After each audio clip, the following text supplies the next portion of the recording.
मोर प्रिय चाषी भाई माने मु अमर महांत आपण मानू मोर अमर फार्मिंग यूट्यूब चैनल स्वागत जनाऊँगी। आज मु आपण मानू किपरि भाव में मु गेंडु चाष लक्षाधिक अधिक टंकार लाभ अर्जन करिछि ताहा विषय कहिबी एवं आपण माने ई गेंडु बाड़ी देखि पारुथिबे तो ई गेंडु गछ गुड़िक को समय रे लगाइछि किपरि मु एगुड़िकर जत्न करूछि एवं एगुड़िक मु केते दिन फूल अमल करी ए सबू कथा मु आपण मानकु मोर ए वीडियो माध्यम रे कहिबी। प्रथम होची मु प्रथम वीडियो रे जेंति कहिदिली जे आपण माने पुरातन पद्धति रे चाष को छाडंतु एवं नूतन पद्धति रे चाष आपणांतु जहा फरे आपण माने मध्य दी पैसा लाभ करि परिबे। तेबे जे मोर वीडियो करिवार उद्देश्य किछि मात्रा रे सफल हो जदि किछि चाषी मोर वीडियो देखिकी से माने मध्य नूतन पद्धति रे चाष करिकी लाभ चाष रु दी पैसा लाभ पाई परिबे।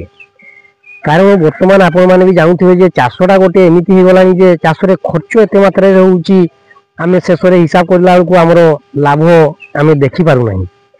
तेनु करी आपण माने जदि मो परिका वैज्ञानिक पद्धति रे चाष करिवे निहाती भाव रे चाष रु भलो पैसा पाइबे।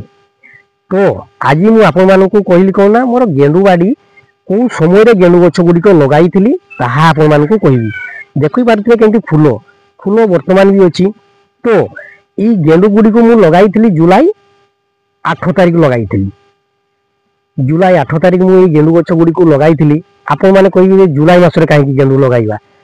तो आपण माने जानिथिबे जे गेंडु गछ गुडी को गेंडु गछर समय होउची कोन ना आपण मानकर लक्ष्मी पूजा गजलक्ष्मी पूजा जो हुए गजलक्ष्मी पूजा थारू एमिति तो सबुदिन गेंडु फूलर चाहिदा रही। आपण माने भावुथिबे जे गेंडु फूल बिक्री करिवे कोउठी से सबुर किछि वर्तमान समय रे किछि टेंशन नै। आपण माने जोउठी भी चाहिबे गेंडु फूल बिक्री करि पारिबे। सब समय रे गेंडु फूल परिबा परि कि गेंडु फूल मध्य बिक्री करि पारिबे किछि असुविधा नै। किंतु आपण माने जदि सब चाष रहउची टाइमिंग आपण माने को समय रे लगाइबे ना। आपण माने जदि जुलाई मास रे लगाइबे गेंडु फूलटी तो आपनकर प्रथम जेतेबेले गजलक्ष्मी पूजा आसुची गजलक्ष्मी पूजा रे आपण फूलटी को प्रथम गजलक्ष्मी पूजा रु आरंभ करिवे ना। जेहेतु आपण माने जुलाई मास रे लगाइबे तो आपनकर गजलक्ष्मी पूजा रे करिकि गेंडु फूल हार्वेस्टिंग आरंभ होई जिवो। एवं गेंडु फूल आपण माने जुलाई मास रु लगाइला परे आपनकर जो गजलक्ष्मी पूजा रु हार्वेस्टिंग स्टार्ट होई जिवो। ता परे आपनकर देखिबे गोटे परे गोटे पूजा लागि कि रहिछि। आपनकर गजलक्ष्मी पूजा परे आसीबो दुर्गा पूजा दुर्गा पूजा परे आसीबो दीपावली दीपावली परे आसीबो कार्तिक मास जेतरे फूलर डिमांड बहुत भलो। तेणु करी आपण माने तापरे वर्तमान देखिबा तो वर्तमान गुरुवार चलला मार्गशीर मास गुरुवार आपनकर फूलर चाहिदा गजलक्ष्मी पूजा रु करिकि मार्गशीर मासर लास्ट गुरुवार पर्यंत आपण बहुत भलो रेट पाइबे। तेणु करी आपण चाष करिले होबनी आपण जे कोनसी समय फूलटी को लगाई देबे तापरे कहबे मु लाभ होई पारि लाभ पाई पारिली नहीं सेंती होबो नहीं। आपण को सब चाष रे टाइमिंग दरकार। तो सेति पई आपण माने गेंडु फूल केबे लगाइबे मु ताहा मध्ये कहूची आपण को ई वीडियो रे एवं किपरि लगाइबे वैज्ञानिक पद्धति रे चाष करिवे उन्नत पद्धति रे चाष करिवे तेबे जे आपण माने गेंडु फूल भी अमल करि पारिबे भलो भाव रे। आपण माने जानिथिबे जे वर्ष आम अंचल रे केते मात्रा रे वर्षा हेची बहुत मात्रा रे वर्षा होईची। तेनु करी बहुत चाषी गेंडु फूल चाष करी गेंडु फूल लगाई थिले किंतु फेलियर हेचंती। चाष रे सक्सेस सेवाटा होची सबु बड़ कथा। तेनु करी आपण माने गेंडु फूल लगाइया पई आपण मान को मु कोन कहली ना उन्नत पद्धति रे चाष करिवे। प्रथम होची ड्रेनेज सिस्टम भलो थिबो आपनकर नहले वर्षा रे जो जुलाई मास माने वर्षार समय वर्षार समय रे आपण माने फूलटी को लगाइले तेणु करी प्रथमे आपनकर जगह टिके हाइट जगह हेतिबो बा उच्च जगह हेतिबो ड्रेनेज सिस्टम भलो थिबो एवं आपण माने देखि पारथि आप किए कहिबे आपन को जे फुटे फुटे डिस्टेंस करके लगंतु कि 1.5 फुट रे लगांतु सेमति नो। गेंडु फूल पई मध्ये स्पेस दरकार हुए। जेमिति देखंतु मोर गेंडु गछ गुडी को लाइन में रखितली 4 फुट एटा देखंतु भाई ए गेंडु गछटा मोर 4 फुट डिस्टेंस रे गेंडु गछ थिला एवं गोटे गेंडु गछरु देखंतु एटा होची गोटे गेंडु गछ ई गेंडु गछरु ई गेंडु गछरा टिके पाखो को आसंतु गेंडु गछर डिस्टेंस मु रखी फुटे बुझिपारे।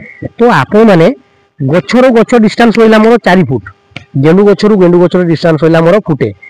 एवं आपण मैंने देखिपे गच गुड़िकर ग्रोथ केमती होती। ये गच मोर हार्वेस्टिंग स्टार्ट होती आपंकर गजलक्ष्मी पूजा पूर्व हार्वेस्टिंग स्टार्ट होती। तापर गच बर्तमान भी किपरि हेल्दी अच्छी।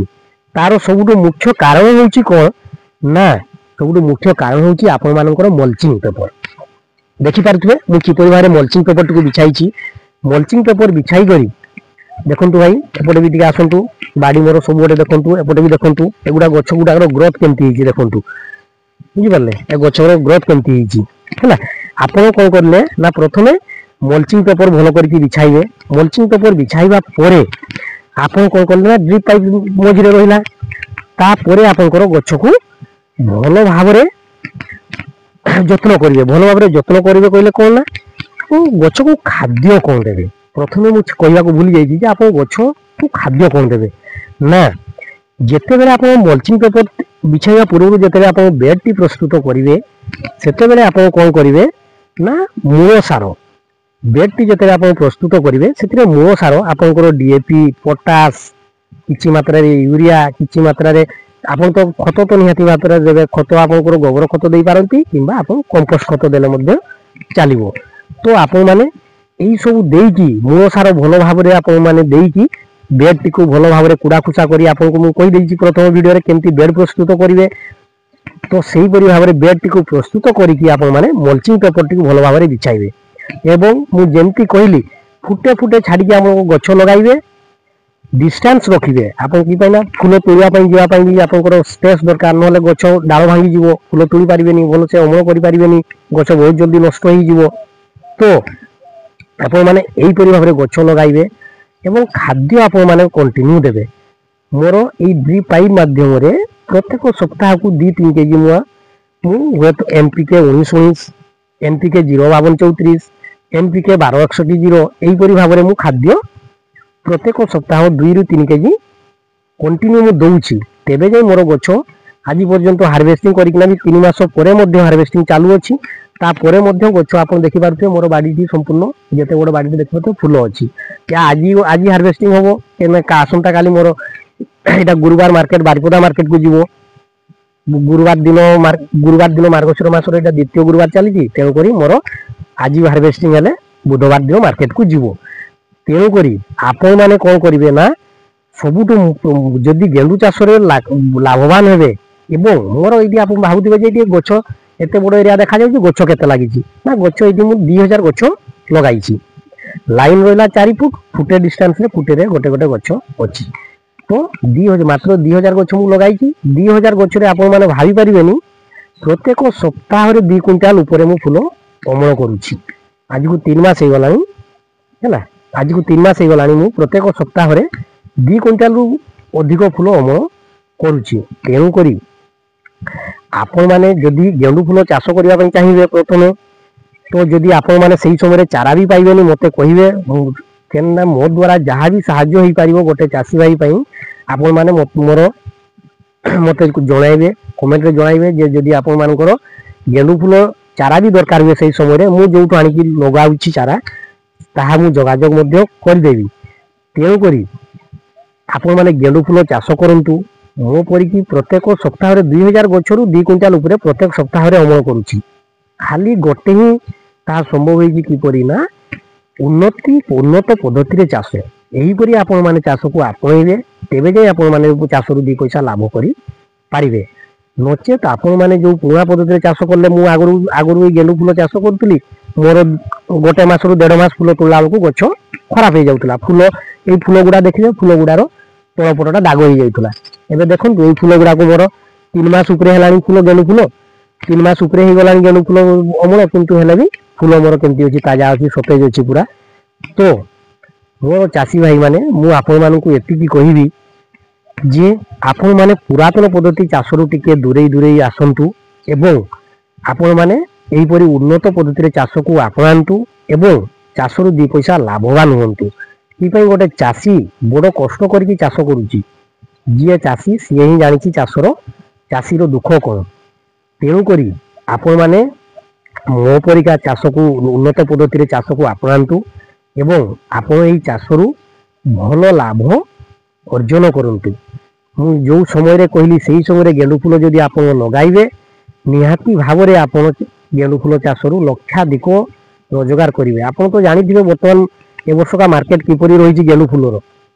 ଅଲଗା ସମୟରେ 70-80 ଆରାମସେ ବିକ୍ରି ହେଇଯାଉଛି ଏବଂ ପୂଜା ସମୟ ଆସିଲା ଯେମିତି ଗଜଲକ୍ଷ୍ମୀ ପୂଜା ହଉ, ଦୁର୍ଗା ପୂଜା ହଉ, ଦୀପାବଳି ହଉ, କାର୍ତ୍ତିକ ମାସ ହଉ, ପୂଜା ପର୍ବ ଆସିଲା ମାନେ ଆପଣଙ୍କର 100 ଟଙ୍କା ଉପରେ ଫୁଲ ଗେଣ୍ଡୁ ଫୁଲ ରହୁଛି। ବେଳେବେଳେ 150 ଟଙ୍କା କେଜି ବି ପହଞ୍ଚି ଯାଉଛି। ତେଣୁକରି ଆପଣମାନେ ସେଇଥିରୁ ଚିନ୍ତା କରନ୍ତୁ ମୁଁ କେତେ ମାତ୍ରାରେ ଗେଣ୍ଡୁ ଫୁଲରୁ ବିକ୍ରି କରିକି ମୁଁ ଲାଭବାନ ହୋଇଛି। ତେଣୁକରି ଆପଣମାନେ ମଧ୍ୟ ଏହିପରି ଗେଣ୍ଡୁ ଫୁଲ ଚାଷକୁ ଆପଣାନ୍ତୁ।